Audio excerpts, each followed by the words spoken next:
ꯊꯥ ꯀꯨꯅꯤꯄꯥꯟꯗꯒꯤ ꯐꯝꯒꯗꯧꯔꯤꯕ ꯁ꯭ꯇꯦꯠ ꯑꯦꯁꯦꯝꯕ꯭ꯂꯤꯒꯤ ꯃꯤꯐꯝꯗ ꯃꯅꯤꯄꯨꯔ ꯊꯨꯒꯥꯏꯅꯕ ꯊꯣꯛꯂꯛꯄ MLA 10ꯒꯤ ꯃꯊꯛꯇ ꯑꯃꯠꯇ ꯑꯣꯏꯕꯒꯤ ꯐꯤꯔꯦꯞ ꯂꯧꯗꯨꯅ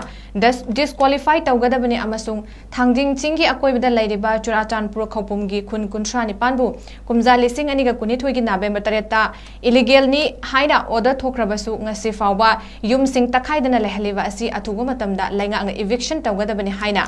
RPI ꯑꯊꯋꯥꯂꯤꯒꯤ ꯅꯦꯁꯅꯦꯜ ꯁꯦꯀ꯭ꯔꯦꯇꯔꯤ ꯃꯍꯦꯁ꯭ꯋꯔ ꯊꯧꯅꯥꯎꯖꯝꯅ ꯐꯣꯡꯗꯣꯛꯈ꯭ꯔꯦ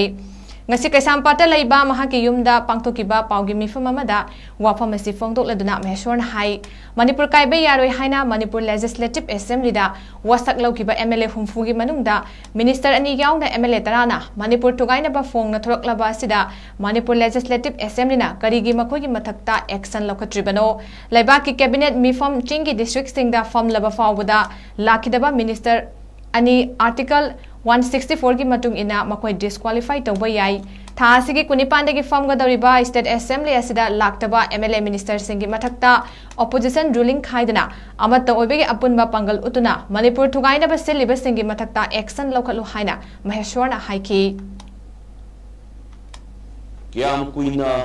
थेंगिदोइनो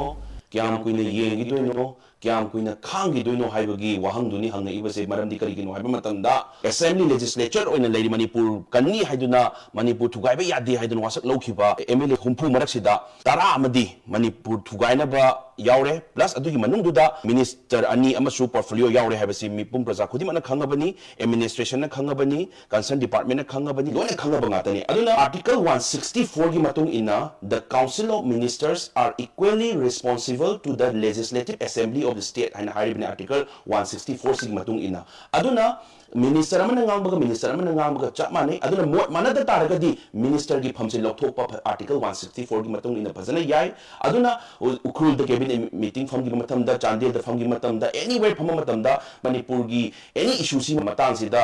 कंट्रीब्यूट तब याउद्रबनेबा याउद तारगदी हौजिपो मखोय मिनिस्टर अनि फमसे थमीबसे करिगिनो हाइबो वाहंगदुनी अदुगा MLA तरासिसु MLA अदु मिनिस्टर अनि दुसु ओइरकान सिदा मखोयसु याउरिबा अखोय MLA तरासी हौजिपो डिस्क्वालीफाई तौद्रिबा करिगिनो अखोयगी इथिक्स कमिटी अमदी सब कमिटी में लेरे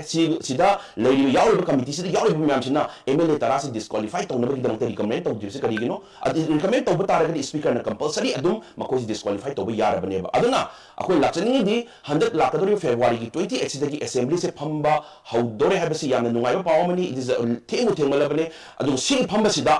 अखोई ngatangi assembly phambado nataba yam accuracy oiba yam ultimate decision ama lowinaba mathau tai aduna opposition order ruling order hunnaga leiba matam nataba huji sidi manipur ki yamna luba critical phibam yor abanina apunbagi pangal ule hare kanda leaders myamsi amaga yetna bai muhutta punjat minare hare kanda ultimatum oiba history ma create tawinaba hotna minase haijari request tawjari praja punamak request tawjari